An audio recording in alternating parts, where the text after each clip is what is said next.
I'm Eddie Conway. Welcome to the Real News. This is a special segment of Rattling the Bars.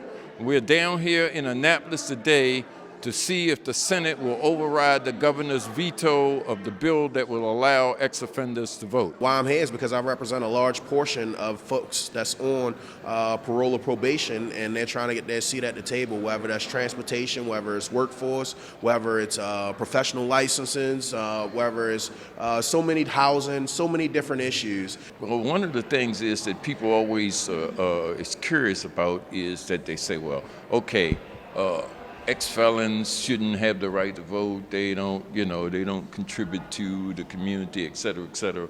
Well, I myself, I'm an ex-felon, and I've been here working with the Real News for a couple of years, and I understand you are too. So I've interacted with the penal system a lot as my juvenile year. So I've been in the adult system as a juvenile part of it, but I've never been convicted of a felony. But one of the things that I would say is that I know a lot of folks, the Perry Hopkins, the Chris Wilson, so many people that do contribute to our community, whether that's Station North, whether it's Oliver, whether it's McElderry Park. So many communities doing so much great work, but at the same time, while they're paying taxes, while they're helping in the community, they don't have a say in reference to who their elected representative would be. Most of these folks have spent years in jail.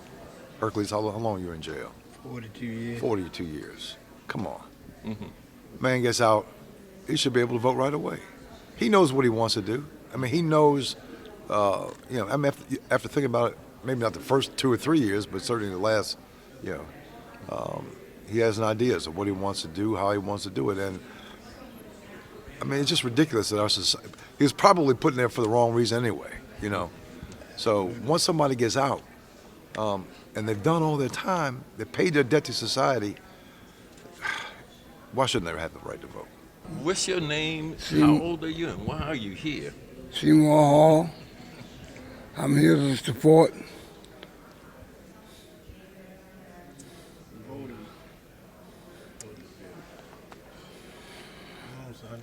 Take your time. Take your time. You made it.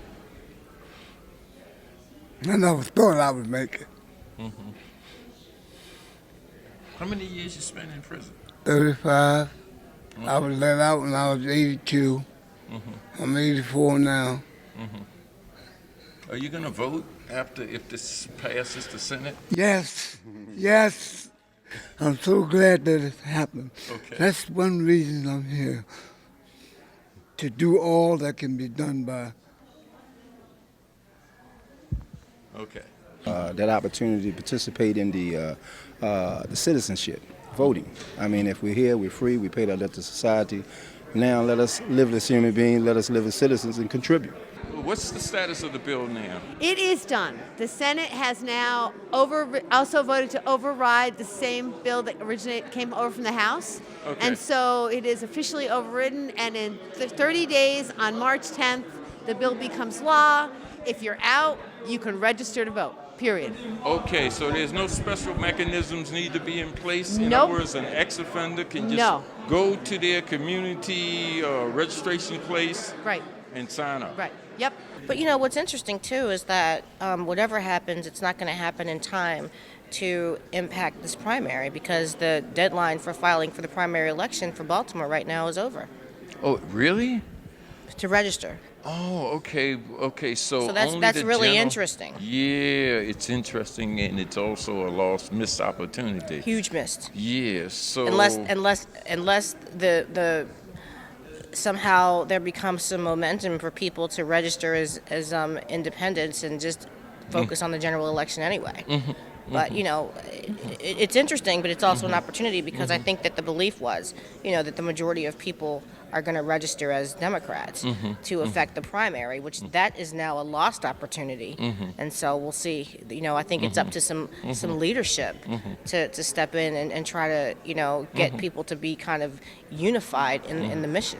We also, while we restored this right, we also want to restore the right for food stamps. We want to eliminate that ban. We want to eliminate the ban on public housing. We want to eliminate the ban on any of these careers. Many careers, as many of you know, require licensing, and we want to make sure that those licenses are provided, whether it is barbers, whether it is beauticians, whether it's cosmetology, whatever. We say that once you paid your debt to society, you deserve the rights of a citizen, the full rights of a citizen. And so that's what we're going to be working with during this session. And more importantly, we're proud of what happened today. And we look forward to your participation in the voting process. This is Eddie Conway for The Real News. Thank you for joining us in a special session of Rattling the Bars. And thank you for joining The Real News.